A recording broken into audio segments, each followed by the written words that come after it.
આપણી સંકલ્પ ન્યૂઝ ચેનલને સબસ્ક્રાઇબ અને લાઇક કરો, બેલ આઇકન દબાવો જેથી આવનાર ન્યૂઝ અપડેટ્સની નોટિફિકેશન આપના મોબાઈલ પર સૌથી પહેલા પહોંચે.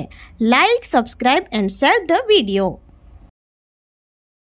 નમસ્કાર દર્શક મિત્રો, હું છું પૂજા ટંડેલ. સંકલ્પ ન્યૂઝમાં આપનું સ્વાગત છે. સમાચારની શરૂઆત કરતા પહેલા એક નજર આજના મુખ્ય સમાચાર પર. વલસાડ જિલ્લા પંચાયત પાછળ માર્ગ ઉપર આધેધમ પાર્કિંગ કરતા 10 થી વધુ વાહનોને લોક કરી ટ્રાફિક પોલીસે દંડ વસૂલ્યો. વલસાડ જિલ્લા પંચાયતના પાછળના ભાગે કચેરી રોડ ઉપર રસ્તા ઉપર પાર્ક કરેલા વાહનોને ટ્રાફિક પોલીસે 10 થી વધુ ગાડીને લોક કરી દંડ વસૂલવામાં આવ્યો હતો. વલસાડ જિલ્લા પંચાયત કચેરીના પાછળ આવેલ માર્ગ ઉપર રોજના વાહનોની અવરજવર રહે છે. સાંકડો માર્ગ ઉપર બંને તરફ આડેધમ કાર તથા અન્ય વાહનો પાર્કિંગ કરી જતા ટ્રાફિક સમસ્યા ઉદ્ભવે છે, જેના કારણે વાહન ચાલકોને પરેશાનીનો સામનો કરવો પડે છે. ત્યારે વલસાડ જિલ્લા ટ્રાફિક પોલીસ દ્વારા આડેધમ પાર્ક કરી જતા 10 થી વધુ વાહનોને લોક કરી દંડ વસૂલ કરવામાં આવતા ફફડાટ વ્યાપી જવા પામ્યો હતો.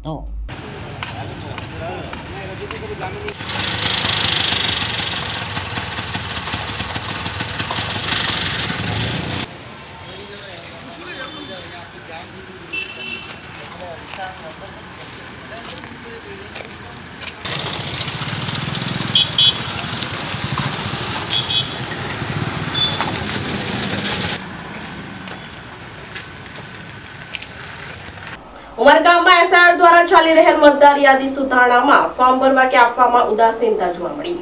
ઉમરગામ મામલતદાર કચેરી ખાતે બેઠક યોજી અધિકારીઓએ ફોર્મ ભરવા આગળ આવે તેવો આશાવાદ વ્યક્ત કર્યો. ઉમરગામ તાલુકામાં એસઆઈઆર અંતર્ગત ચાલી રહેલ કામગીરીમાં મતદાર યાદી માટે લોકોએ સહકાર આપી ફોર્મ ભરી જમા કરાવવી જરૂરી છે. હવે સમય મર્યાદા નજીક આવી રહી હોય બીએલઓ દ્વારા કામગીરી કરવામાં આવી રહી છે, પરંતુ લોકો ફોર્મ ભરવા કે આપવા ઉદાસીન જોવા મળી રહ્યા છે. જેથી ઉમરગામ મામલતદાર કચેરી ખાતે યોજાયેલી બેઠકમાં પ્રાંત અધિકારી, ઉમરગામ મામલતદાર અને તાલુકા વિકાસ અધિકારીએ લોકોને એસઆઈઆર કામગીરીમાં ફોર્મ ભરી આપવા લોકોને વિનંતી કરી છે. હાલ હવે ફોર્મ ભરવાની છેલ્લી તારીખ નજીક આવી રહી હોય સ્થાનિકો મતદાર યાદીને લઈ તેમના નામો અંગે ફોર્મ ભરવા આગળ આવે તેવો આશાવાદ તંત્ર રાખી રહ્યું છે. એસઆઈઆરની કામગીરી special intensive revision election commission of ઇન્ડિયાથી ચાલી રહ્યો છે. ત્યારે અહીંના મતદારોને મારે એક જ વિનંતી છે કે બીએલઓ દ્વારા આપને ફોર્મ આપવામાં આવી રહ્યા છે. શનિ રવિ કેમ્પ પણ ગયા છે. નેક્સ્ટ આવતા શનિ રવિ 22-23 પણ બીએલઓ 9 થી 1 શાળામાં બેસવાના છે. તો જેમને ફોર્મ મળી ગયા છે તો મારી ખાસ એમને વિનંતી છે કે ફોર્મ ભરીને તાત્કાલિક બીએલઓને પહોંચાડે અને એ ફોર્મ ભરીને આપે. જો લોકો તમે કોઓપરેટ કરશો, સહકાર આપશો તો આ કામગીરી આપણે વધુ સરળતાથી અને સારી રીતે કરી શકીશું અને એમાં ઝડપ પણ લાવી શકીશું. તો મતદારોને મારી ખાસ વિનંતી છે કે આપ બીએલઓને તાત્કાલિક ફોર્મ ભરીને આપો. પારડી 4 રસ્તા હાઈવે બ્રિજ ઉપર મસમોટા ખાડાઓથી સ્થાનિકોની રાત્રિના ઊંઘ ઉડી. ખાડાઓમાં ભારે વાહન અથડાતા બોમ્બ જેવો ધડાકા સાથે અવાજ આવતા જાગી જવાય છે હોવાનું જણાવતા સ્થાનિક મહેશ દેસાઈ હાઈવે ઓથોરિટી ખાડાઓ પૂરી મરામત કરે નહીતર સ્થાનિકોએ વિરોધ પ્રદર્શનની ચીમકી ઉચ્ચારી. પારડી નેશનલ હાઈવે નંબર 48 4 રસ્તા દમણી છાપા સહિત બ્રિજ ઉપર મસમોટા ખાડાઓને કારણે વાહન ચાલકો તેમજ સ્થાનિકોને મુશ્કેલીનો સામનો કરવો પડી રહ્યો છે. સ્થાનિક લોકોના જણાવ્યા મુજબ ભારે વાહનોથી પસાર થતા ખાડામાં અથડાતા ધડાકા સાથે અવાજ આવતા રાત્રિના ઊંઘ ઉડી જતી હોય છે. આ અંગે અમારી ટીમે સ્થાનિક પારડી વરિષ્ઠ નાગરિક મંડળ ઉપપ્રમુખ મહેશભાઈ દેસાઈ જોડે વાત કરતા તેઓએ જણાવ્યું હતું કે હાઈવે ઓથોરિટીની બેદરકારીને કારણે મસમોટા ખાડાઓ તેમજ માર્ગો બિસ્માર બન્યા છે. બ્રિજ ઉપર ભારે વાહનો પસાર થતા સમયે ખાડામાં અથડાતા બોમ્બ જેવો ધડાકો થતો હોય છે તેવી અનુભૂતિ થતા રાત્રિના ઊંઘમાંથી જગી જવાય છે. તેમજ ધ્વનિ પ્રદૂષણ તથા ધૂળની ડમણીઓ ઉડતા શ્વાસ સામે પ્રશ્નો ઉઠી રહ્યા છે. સ્થાનિકોએ હાઈવે તંત્ર દ્વારા ખાડાઓ પૂરી મરામત કામગીરી કરે તેવી માંગ કરી હતી, નહીતર આગામી દિવસોમાં વિરોધ પ્રદર્શન કરવાની ચીમકી ઉચ્ચારી હતી. પારડી હાઈવે નજીક રહેતા સોસાયટી કોમ્પ્લેક્સ એપાર્ટમેન્ટ ઘરોના લોકોની રાત્રિના ઊંઘ હરામ થઈ રહી હોવાની બૂમ ઉઠી રહી છે.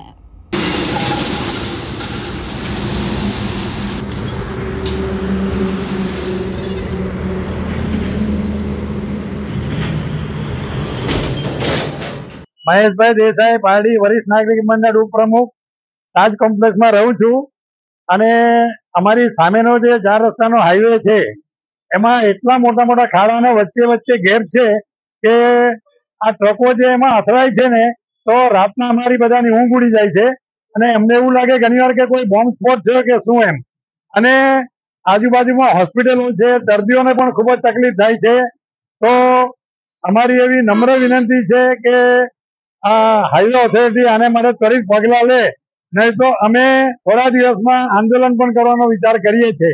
કારણ કે નાગરિકો ખૂબ ત્રસ્ત છે, તો તમે બધા ઘટતું કરશો એવી મારી આશા છે. અમારા 4 રસ્તાની ઉપરના તો પૂરે, પણ પ્રજાપતિ હોલની સામે જે ગઈકાલે રાતના બી ત્યાં 3 વાહન અથડાયા, ત્યાં બી અધૂરું કામ છે, જલ્દી પૂરું કરે અને ટ્રાફિક અને નાગરિકોની બધી સમસ્યાનું તમે સમાધાન કરશો એવી હું આશા રાખું છું. નહીં તો પછી છેલ્લે અમારે બી રસ્તા રોકો કરવું પડશે. ગર્ભિત ચેતવણી આપીએ છીએ નાગરિકો તરફથી. વાપીના જર્જરિત માર્ગોનું સમારકામ મુદ્દે મહાનગરપાલિકા અને શહેર કોંગ્રેસ સમિતિ દ્વારા આવેદનપત્ર અપાયું. આ વર્ષે ચોમાસું લાંબુ રહ્યું હતું અને તેમાં વળી વાપીના મોટેભાગના માર્ગોની હાલત દયનીય બની ચૂકી હતી. ચોમાસાની વિદાય બાદ મહાનગરપાલિકા દ્વારા ખરાબ બનેલા માર્ગોનું પેચવર્ક કામકાજ યુદ્ધના ધોરણે કરવામાં આવી રહ્યું છે, જેમાં મુખ્યત્વે છીરીથી છરવાડાને જોડતો મુખ્ય માર્ગ ગાંધી સર્કલથી પેપિલોન હોટલ સુધીનો કોપલી રોડની કામગીરી પૂર્ણ કરવામાં આવી છે. જોકે વાપીના હજી પણ કેટલાક વોર્ડના માર્ગો જર્જરિત હાલતમાં છે, જ્યાં ત્યાં ખરાબ માર્ગો ઉપરાંત ખાડાઓ પડી ગયા છે, જેને લઈ શાળા, કોલેજ કે કામાર્થે જનારાઓને તકલીફ પડી રહી છે અને વળી વાહનોની ગતિ મર્યાદા પણ ધીમી પડતા ટ્રાફિક વ્યવહાર પણ ખોરવાઈ રહ્યો છે. ખરાબ બનેલા માર્ગોનું જલ્દીથી સમારકામ હાથ ધરવામાં આવે તે માટે વાપી શહેર કોંગ્રેસ સમિતિ દ્વારા વાપી મહાનગરપાલિકા કચેરીએ પહોંચી આવેદનપત્ર આપ્યું હતું. વાપી નગરપાલિકા કાઉન્સિલર ખંડુભાઈ સહિત કોંગ્રેસના સભ્યો ઉપસ્થિત રહ્યા હતા. વાપી મહાનગરપાલિકા દ્વારા પણ ખરાબ માર્ગોનું જલ્દીથી સમારકામ હાથ ધરવામાં આવશે હોવાનું આશ્વાસન આપ્યું હતું.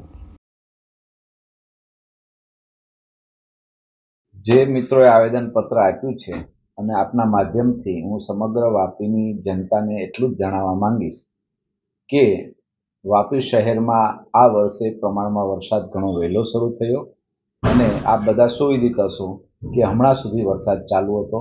હજી પણ માવઠાની આગાહી અંબાલાલ કાકા કરે છે. આ બધા સંજોગોમાં એક કોમન સેન્સનો સવાલ છે કે પાણીવાળો વિભાગ હોય, આખી સમગ્ર જમીન ભીની હોય ત્યારે સ્વાભાવિક છે કોઈ રસ્તાના કામો ના થઈ શકે. હવે જે સરસ તડકો નીકળ્યો છે એનો અમે લાભ લઈ અને મેક્સિમમ રસ્તાના કામો રાત દિવસ ચલાવી અને પૂરા કરી રહ્યા છીએ.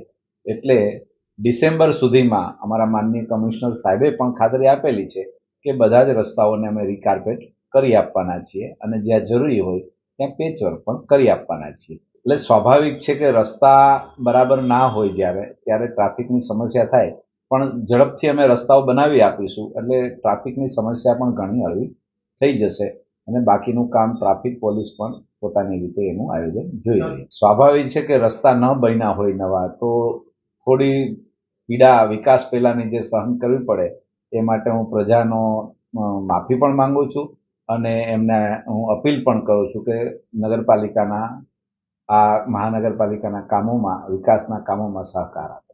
એ મારે ટેકનિકલ બાબત હોય, જરા ટેકનિકલ એન્જિનિયરો પાસેથી ડેટા લેવા પડશે, પરંતુ અમે જેટલા બી બિસ્માર છે એ બધા જ રસ્તા ડિસેમ્બર સુધીમાં કરી નાખવાના છીએ, એ ચોક્કસ છે.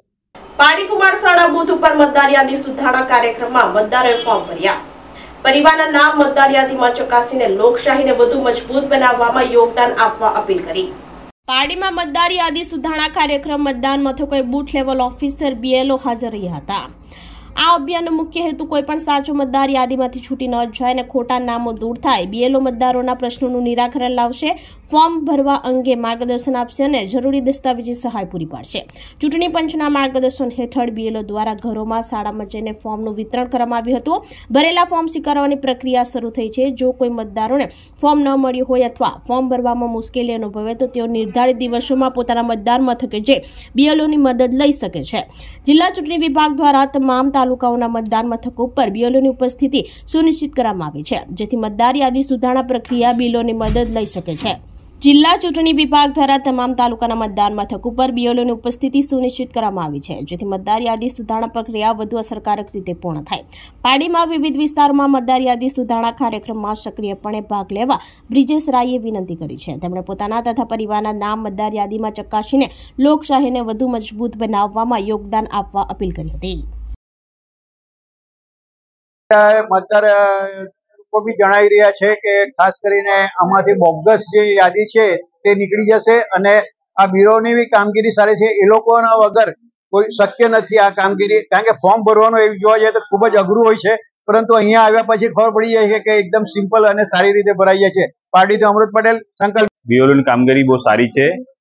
એમણે દરેક વોર્ડમાં જઈને દરેક ફોર્મ ઘરે ઘરે જઈને એ લોકો વિતરણ કરી રહ્યા છે ને શનિ રવિ 2 દિવસ મતલબ કાલે અને આજે એ લોકો 9 થી 1 અહીંયા બેસીને જે તે વોર્ડમાં જ્યાં મતદાર મથક છે ત્યાં બેસીને લોકો સારી કામગીરી કરી રહ્યા છે ને મતદારોનો બી ઉત્સાહ બહુ સારો છે ને આની અંદર સરકારની કામગીરી બહુ સરસ છે કે જે બોગસ મતદાર છે તે નીકળી જશે, બરોબર ને બહુ સારી કામગીરી ચાલી રહી છે.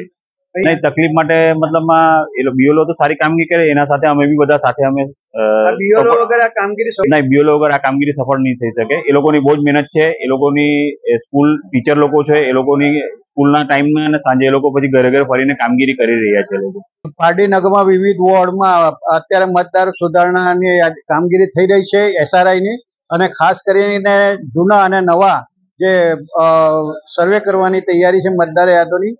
તો અહીંયા શાળાના બીએલઓની કામગીરી પણ અહીંયા જોવા મળી રહી છે. આપ જોઈ રહ્યો છો શિક્ષિકા બહેન બી અહીંયા પોતાની સેવા ફરજ બજાવી રહ્યા છે. જો કે થોડી ઘણી એ લોકોને એમાં બી નારાજગી આવી શકે, કારણ કે બાળકની ભણવાની બી પરિસ્થિતિ અને એમાં ઘણો ફરક પડી શકે છે, જેથી કરીને એ લોકોને બી વ્યવસ્થિત ન્યાય મળે એવી એ લોકો બી આશા વ્યક્ત કરે છે. પાર્ટી અમૃત પટેલ, સંકલ્પની. સુખાલાની લાલ બહાદુર શાસ્ત્રી સાર્વજનિક હાઈસ્કૂલમાં વિદ્યાર્થીનીઓને સાયકલ વિતરણ કાર્યક્રમ યોજાયો. નાના પોંઢા તાલુકાના સુખાલા ગામની લાલ બહાદુર શાસ્ત્રી સાર્વજનિક હાઈસ્કૂલમાં સાયકલ વિતરણ કાર્યક્રમ ભવ્ય રીતે યોજાયો હતો. કાર્યક્રમમાં મુખ્ય મહેમાન તરીકે કપરાડાના મંડળ પ્રમુખ વસંતભાઈ પટેલ હાજર હતા. તેમના હસ્તે વિદ્યાર્થીનીઓને સાયકલનું વિતરણ કરવામાં આવ્યું હતું. આ પ્રસંગે શાળાની આચાર્ય હસુમતીબેન પટેલ, શાળાનો સ્ટાફ, મંડળના હોદ્દેદારો તેમજ ગામના સામાજિક આગેવાનો ઉપસ્થિત રહ્યા હતા. કાર્યક્રમ દરમિયાન મહેમાનોએ વિદ્યાર્થીઓને શિક્ષણના મહત્વ અંગે પ્રેરણાદાયી શબ્દો પાઠવ્યા અને શાળાના વિકાસ માટે શુભેચ્છા પાઠવી હતી. સાયકલ વિતરણથી ગ્રામ્ય વિસ્તારના વિદ્યાર્થીનીઓને શાળા આવવા જવાની સગવડ મળશે તથા શિક્ષણ પ્રત્યેની રુચિ વધશે. કાર્યક્રમને વિદ્યાર્થીઓએ આનંદ અને ઉત્સાહપૂર્વક માણ્યો હતો.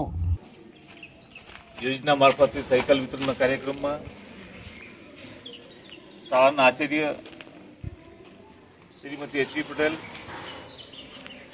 શાળા સ્ટાફ, મંડળના હોદ્દેદારો, આ વિસ્તારના સામાજિક આગેવાનો, વિદ્યાર્થી ભાઈ બહેનો, આજે શાળા માટે એક આનંદનો દિવસ છે, વિદ્યાર્થી માટે પણ આનંદનો દિવસ છે કે રાજ્ય સરકાર દ્વારા વિદ્યાર્થીઓને પ્રોત્સાહિત કરવા માટે અભ્યાસની સાથે સ્કોલરશીપ, અન્ય લાભો વિદ્યાર્થીને મળે એ જાતે જે અપડાઉન કરે એવા વિદ્યાર્થીઓને સાયકલ આપી પ્રોત્સાહિત કરવામાં આવે છે. રાજ્યની અંદર વધુ હોશિયાર વિદ્યાર્થીઓ માટે અનેક યોજનાઓ છે. ત્યારે ઉપસ્થિત કાર્યક્રમમાં આજે કપરાડા તાલુકાની અંદર લાલ બહાદુર સાર્વજનિક હાઈસ્કૂલ ખાતે સાયકલ વિતરણ કાર્યક્રમ. નાના પોંઢામાં ભુવનેશ્વર મહાદેવ મંદિરે આદિવાસી ભગત ભુવાઓની ભવ્ય પૂજા અને જાગરણ કાર્યક્રમ યોજાયો. નાના પોંઢા તાલુકાના બાલચુંડી ગામે શ્રી ભુવનેશ્વર મહાદેવ મંદિરના પટાંગણમાં ધાર્મિક ઉલ્લાસ અને ભક્તિભાવથી ભરેલો વિશેષ કાર્યક્રમ યોજાયો હતો.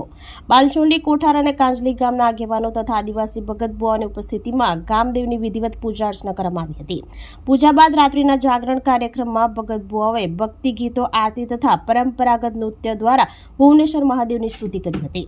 આ પ્રસંગે મોટી સંખ્યામાં ગામ લોકો તેમજ આસપાસના વિસ્તારમાંથી ભક્તજનો ઉપસ્થિત રહ્યા હતા.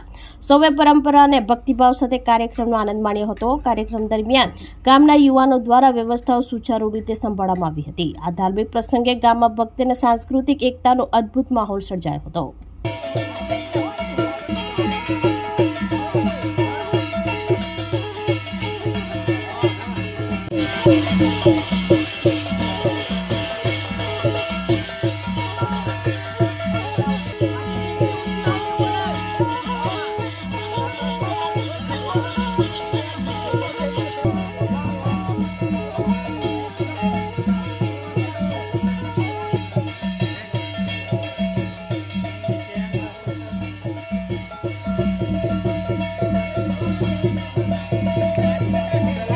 તો આ હતા સમાચારો. નવા સમાચારો સાથે કાલે ફરી મળીશું. નમસ્કાર. આપણી સંકલ્પ ન્યૂઝ ચેનલને સબસ્ક્રાઇબ અને લાઇક કરો, બેલ આઇકન દબાવો જેથી આવનાર ન્યૂઝ અપડેટ્સની નોટિફિકેશન આપના મોબાઈલ પર સૌથી પહેલા પહોંચે. Like, subscribe and share the video.